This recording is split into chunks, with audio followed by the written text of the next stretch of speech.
चाहते हैं। तो दोस्तों, ड्रामा सीरियल रद में राहत बेगम को जिस तरह से बेदर्दी से जलाया गया था, इस बार कामरान ईमान को भी वैसे ही जलाने लगा है। इधर जमील से इस बार आलम साहब और सवेरा मिलकर तलाक का मुतालबा भी कर लेंगे। जैन डिप्रेशन में चला जाएगा और इसीलिए वो पाकिस्तान वापस आ जाएगा। ड्रामा सीरियल रद के आने वाली किस्त में आप देखेंगे कि सलार ने फैसला कर लिया है कि वो अपनी सारी चीजों का हिसाब लेगा जामिन से। जामिन बहुत बुरी तरह से फंस चुका है। पिछले 18 सालों में जितनी भी हेरा फेरी हुई है, सबका हिसाब लेगा उन सबसे। ऑफिस में जितना माल खाया, फैक्ट्री में जैसे घपले किए, हर चीज का हिसाब लेने वकील मंसूर और सारी बरादरी अब जामिन से पाई पाई का हिसाब लेने पहुंच गए हैं। वहाँ हिसाब देने के बाद जामिन खड़ा हो जाता है और कहता है कि ये मत समझिएगा कि ये सब कुछ करने के बाद आप जीत जाएंगे, आप भी फंस जाएंगे।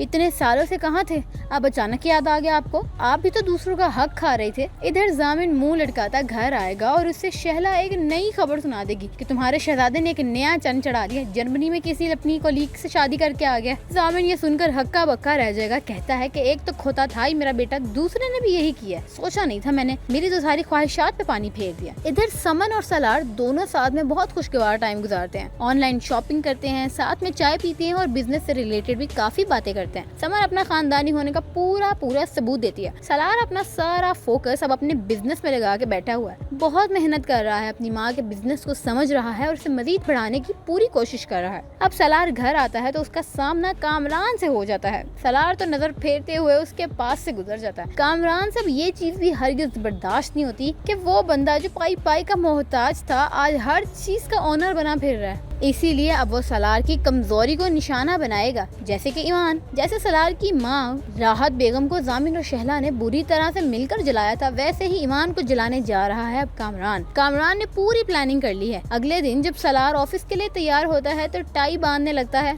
अब ईमान उसके हाथों से टाई पकड़ लेती और कहती है, लाए दे, मैं बांध देती हूँ, देखें तो सही आज आप कितने प्यारे लग रहे हैं। फिर जब ऑफिस से सलार घर वापस आता है तो आकर ईमान का स्केच बनाने लगता है। ईमान देखकर काफी सरप्राइज होती है और काफी खुश भी होती है। फिर उससे कहती है कि आप शेर व शायरी क्यों नहीं करते? तो इस बात पे सलार ईमान को शेर भी सुना देता है, जिसे सुनकर ईमान बहुत इम्प्रेस होती है और कहती है कि मेरे ख्याल से तो आप शायरी की किताबें लिखना शुरू कर दें। अब रात को जैसे ही ईमान पानी लेने बाहर आती है तो पीछे से जामिन और कामरान ईमान को धक्का देते हैं और एक कमरे में बंद कर देते हैं, जहाँ पहले से ही पेट्रोल फेंका गया होता है, और वहाँ आग लगा देते हैं। अब घर में जैसे ही अफरा तफरी और हंगामा मचता है तो सलार भागा भागा ईमान के पीछे जाता है और आग में ईमान को जलता देख सहम कर एक साइड पे खड़ा हो जाता है। ईमान ये देख के काफी मायूस होती है कि सलार मुझे बचाने के लिए क्यों नहीं आ रहा। तो भाई असल में वो सोच में पड़ जाती है ईमान। तो उधर सलार को ईमान की जगह अपनी माँ नजर आ रही होती है। खैर अब की बार ईमान को भागा भागा बचा ही लेता है सलार, लेकिन इस बार वो बर्दाश्त नहीं करेगा बिल्कुल भी, क्योंकि ईमान को खोने का वो सोच भी नहीं सकता। तो दूसरी तरफ सवेरा ने खुलकर बात कर ली है अपने अब्बा से, और सवेरा अपने बाबा से कहती है कि मैं जमील से तलाक लेना चाहती हूँ। वो इंसान आने वाले टाइम में मेरी बच्चियों को भी महफूज नहीं रख सकता।